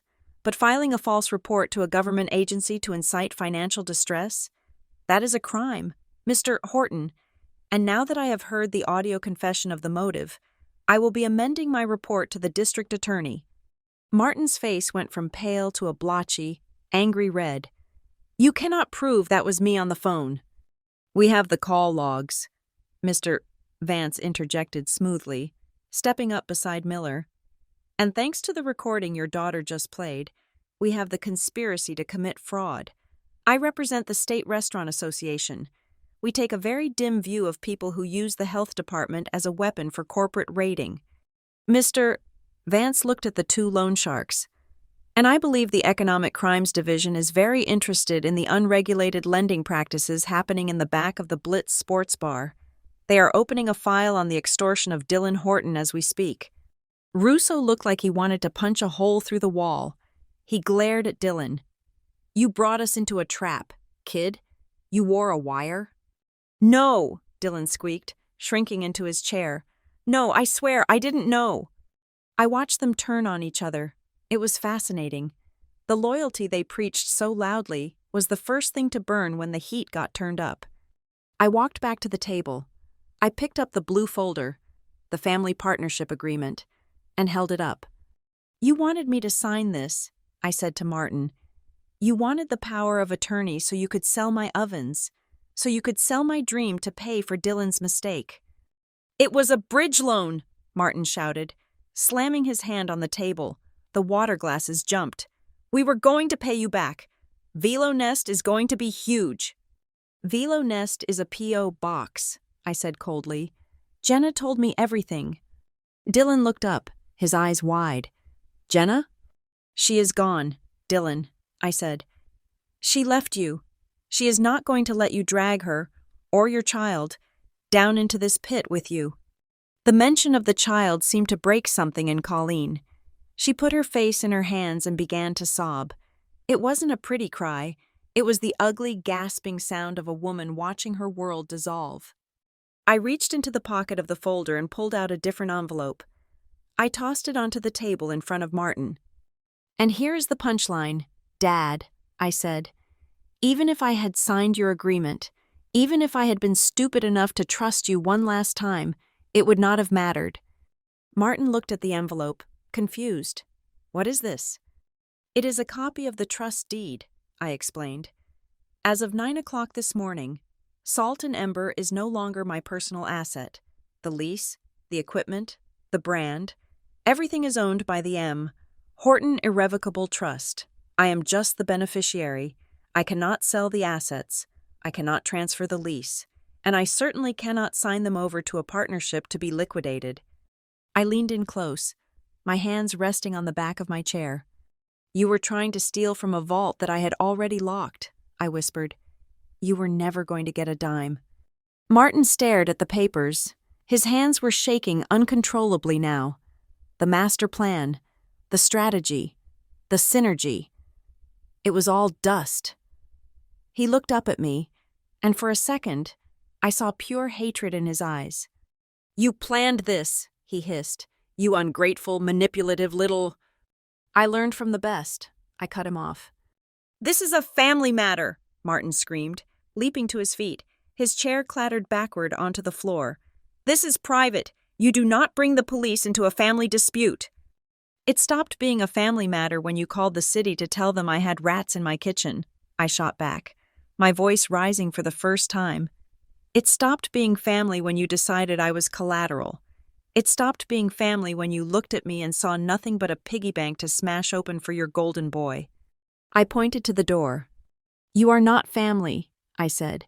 "You are thieves, and you are trespassing." As if on cue, the front door opened again. This time, it wasn't a guest. 2 uniformed police officers stepped inside. They didn't have their guns drawn. but their hands were resting near their belts. They looked serious. They looked bored. They looked like they had been briefed by Mr. Vance and were just here to do the paperwork. "Martin Horton? Dylan Horton?" the taller officer asked. Martin looked at the cops, then at me. He looked small. The bluster was gone. The business suit suddenly looked like a costume. "We would like you to step outside," the officer said. "We have some questions regarding a fraud investigation and a false report filed with the city. And gentlemen," the second officer nodded to Russo and Kane, "we need to see your ID as well. We have reports of unlicensed financial activities." The room was deadly silent. Dylan stood up, his legs shaking so bad he almost fell. He looked at me, tears streaming down his face. "Mel, please, Mel, tell them, I am your brother." I looked at him. I looked at the brother I had defended on the playground, the brother I had fed when he was broke, the brother who had sat in a car across the street and watched me, hoping I would fail so he could feel better about himself. "I have a brother," I said softly, but he didn't show up to my opening. I turned my back on him. I walked over to the bar and began wiping down the counter, just as I had done 1,000 times before. I heard the scuffle of feet. I heard Martin protesting, his voice sounding weak and thin. I heard Russo swearing under his breath. "Let's go, folks," the officer said. I didn't look.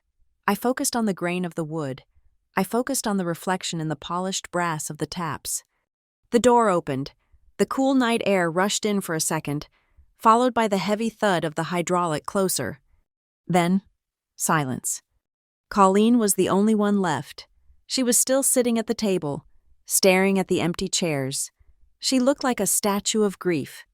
I didn't say anything to her. There was nothing left to say. The trial was over. The verdict was in, and the sentence had been carried out. The blue and red lights of the patrol cars had finally faded around the corner, leaving the street outside salt and ember in a heavy, exhausted silence. The air was cold, the kind of damp chill that settles into your bones after a storm passes. I stood on the sidewalk, my arms wrapped around myself, watching the empty space where my father and brother had just been loaded into the back of a police cruiser. But I was not alone. My mother, Colleen, was sitting on the curb. It was a jarring sight. Colleen Horton did not sit on curbs. She did not let her hem touch the concrete. She was a woman who ironed her jeans and wore pearls to the grocery store. She was the architect of our family's image, the spin doctor who had spent 30 years polishing jagged edges until they looked smooth. Now, she was a ruin. Her expensive heels were kicked off, lying on their sides in the gutter. Her mascara had run, leaving dark, jagged streaks down her cheeks. She looked smaller than I had ever seen her, like a balloon that had finally lost all its helium. She looked up at me. Her eyes were red and unfocused. "I did not know," she whispered. Her voice was trembling. "Melissa, I swear to you, I did not know they were going to go that far. I thought it was just pressure, just a little push to get you to help your brother." I looked down at her. I felt a strange detachment, like I was watching a stranger. "You knew," I said. My voice was level. "You knew when Dylan called me a roach on that tape? You knew when Dad talked about stripping my kitchen to the studs? You were sitting right there at the table when they planned it."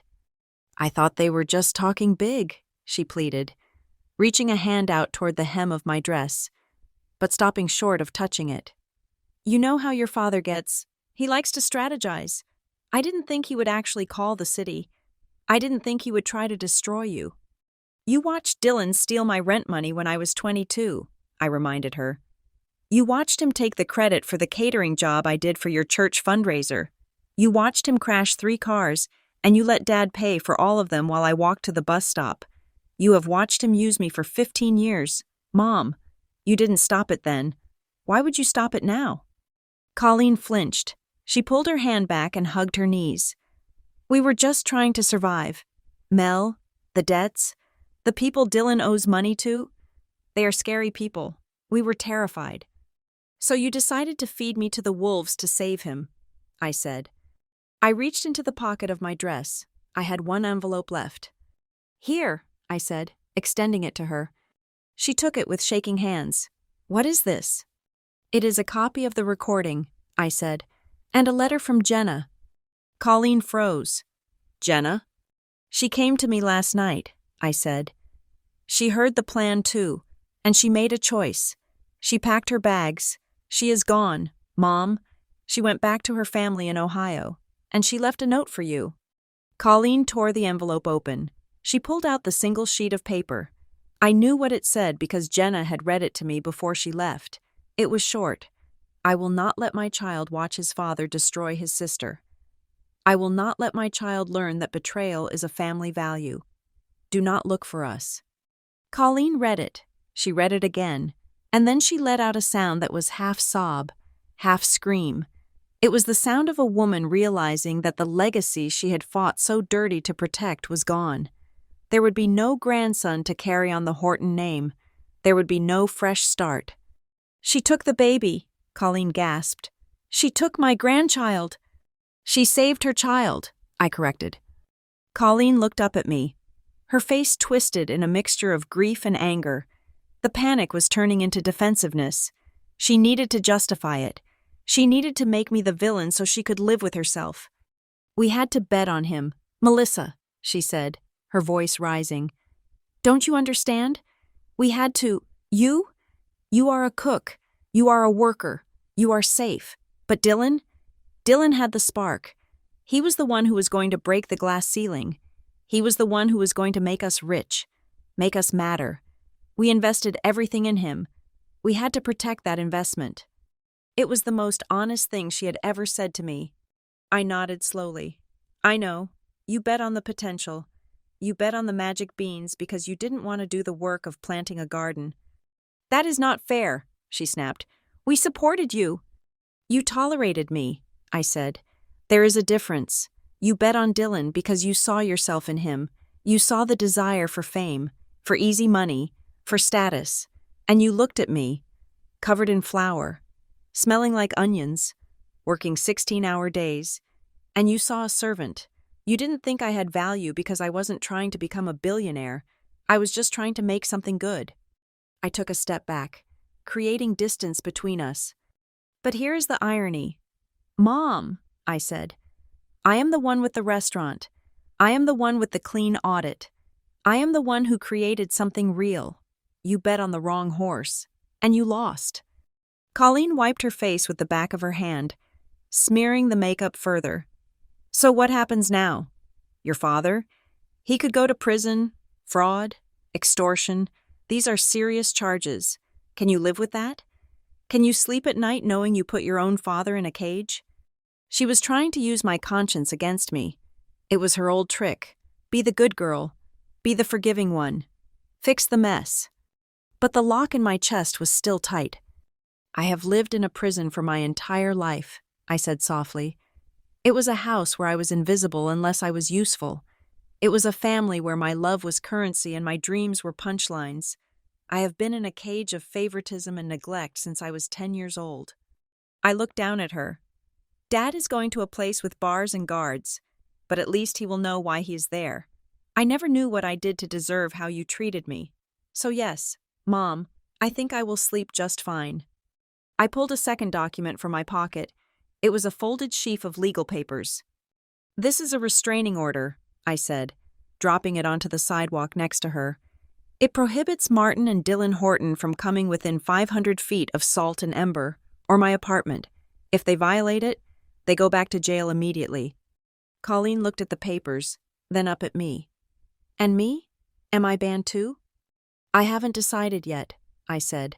"But for now, yes, I do not want to see you. I do not want you in my dining room. I do not want you eating my food. I need to heal. And I cannot heal if the infection is still in the room." "I am your mother," she whispered. The fight was leaving her. She sounded small. "Then start acting like one," I said. "Go get a lawyer for your husband. Go bail out your son. Go do what you always do. Clean up their mess. But do not ask me for a broom." The heavy metal door of the restaurant opened behind me. A beam of warm golden light spilled out onto the dark sidewalk, cutting across the gloom. "Chef?" I turned, It was Leo, my 19-year-old prep cook. He was holding my denim jacket.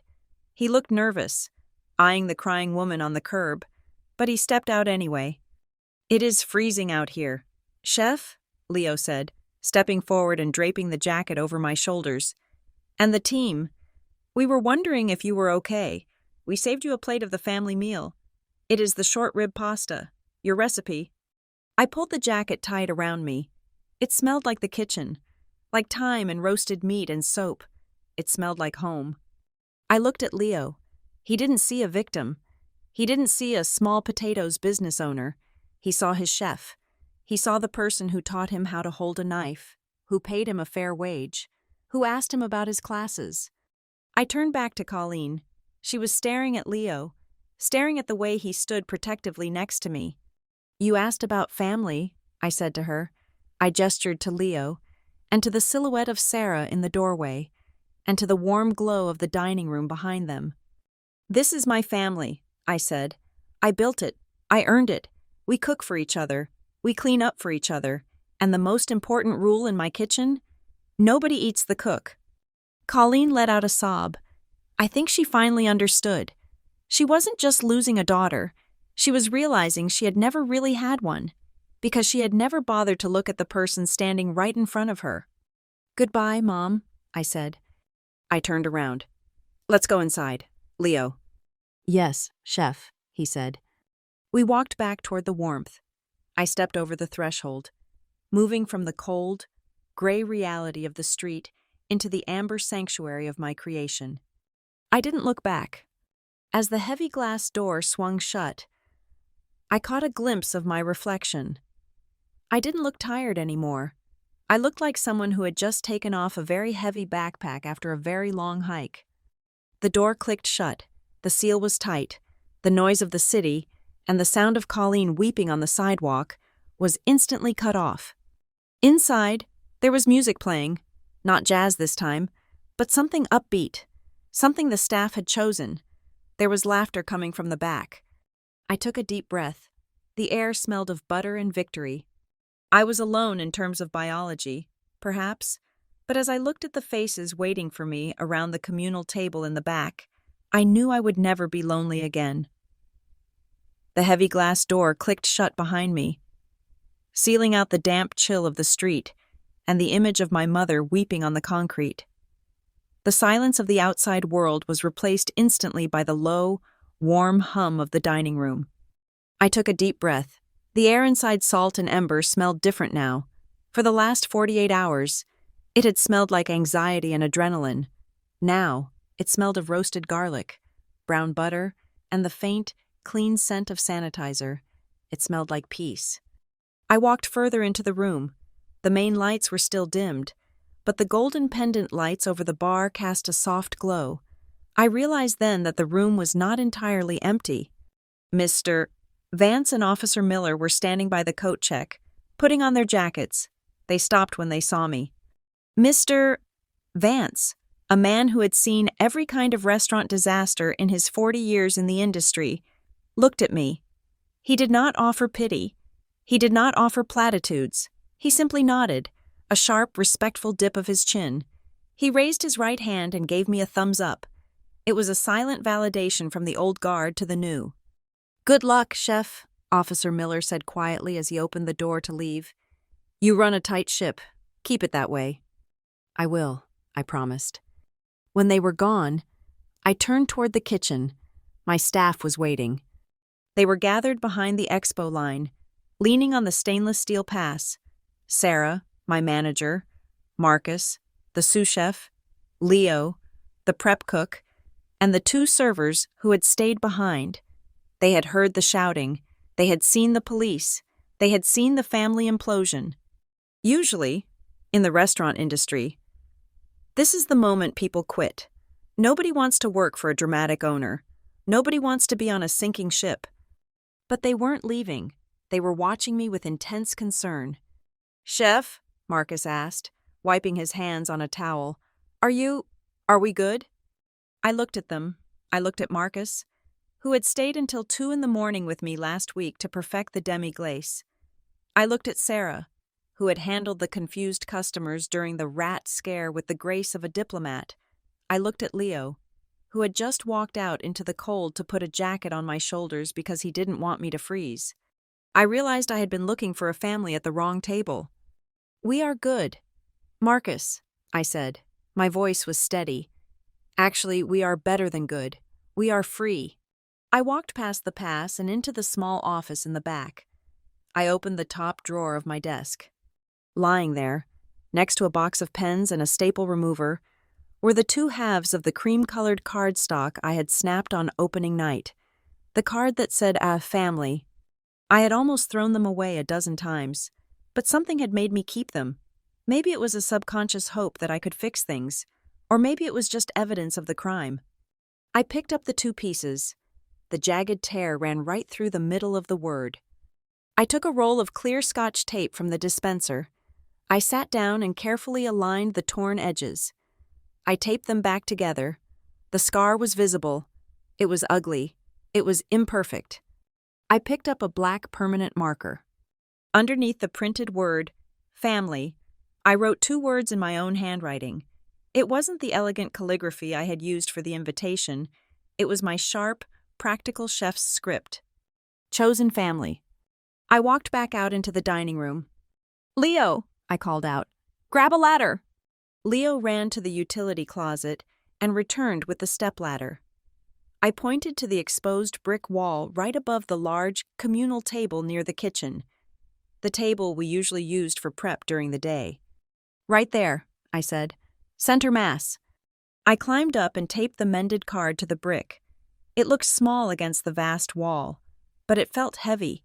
It hung there like a flag, like a declaration of independence. "That is the new VIP table," I announced, climbing down. "And tonight, it is reserved for us." My phone buzzed in my pocket. I pulled it out. It was an email from Nora. The subject line was status update. "Melissa, I just got off the phone with the precinct. The Economic Crimes Division has officially opened the case file. They are subpoenaing the bank records for VeloNest and the call logs from your father's phone regarding the health department tip. The recording you played is admissible as evidence of intent to defraud. This is happening. It is going to be a long process, but you are protected. The trust is rock solid. They cannot touch a single spoon in that kitchen." I typed a reply. My thumbs moved without hesitation. "Do what you have to do. Nora, I will cooperate fully. No more protecting them." I hit send. Another notification popped up. It was from the City Health Department portal. It was the official digital certificate of our inspection score. Score, 100, status, excellent. I walked over to the office printer and hit print.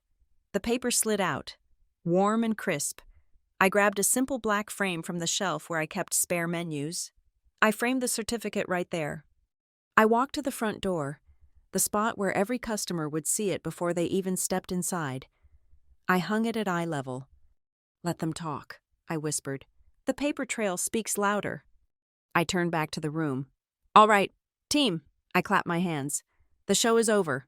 But I am starving, and I bet you guys are too. Who is hungry?" "I could eat," Marcus grinned, "but only if it is not the staff meal chicken again."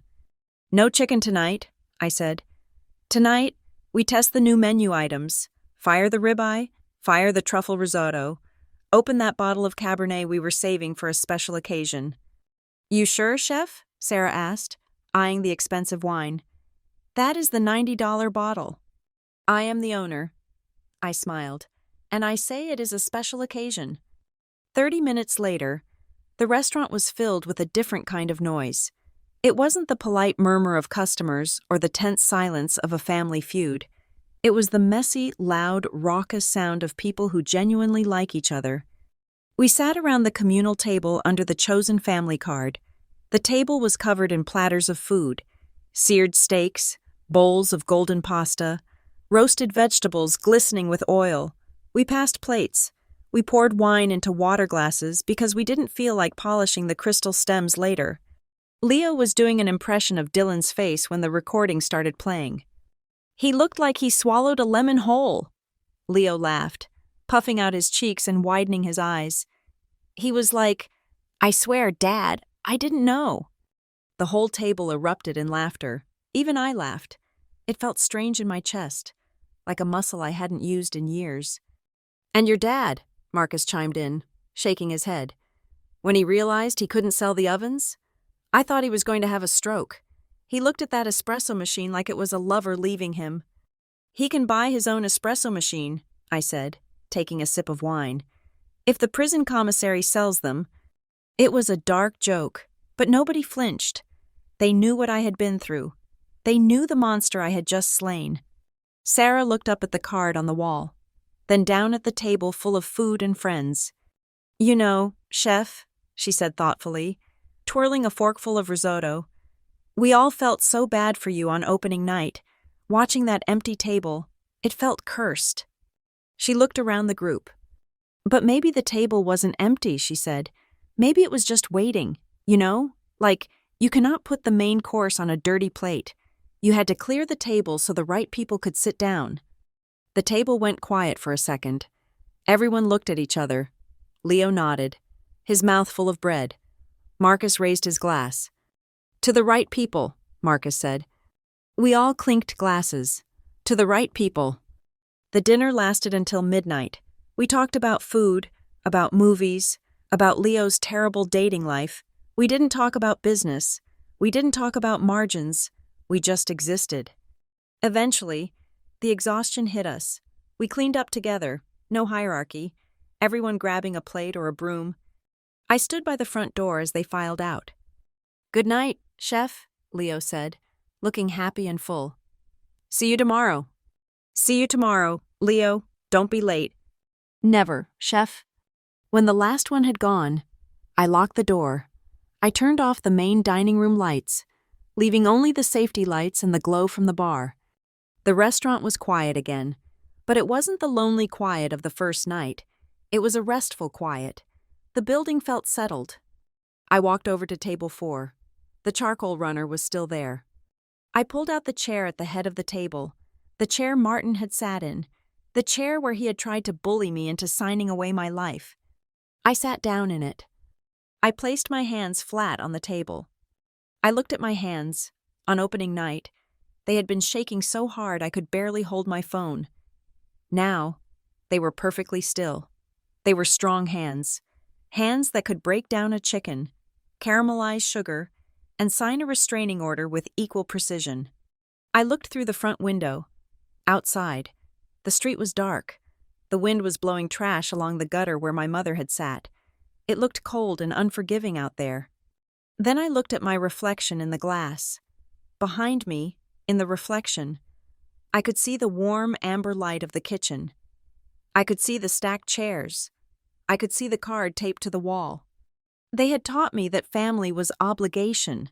They had taught me that I had to set myself on fire to keep them warm. They had taught me that family could choose a cheap sports bar over my life's work. But tonight, I had learned the truth. I chose my dream. I chose my dignity. And I chose the people who helped me build it. I stood up and pushed the chair in.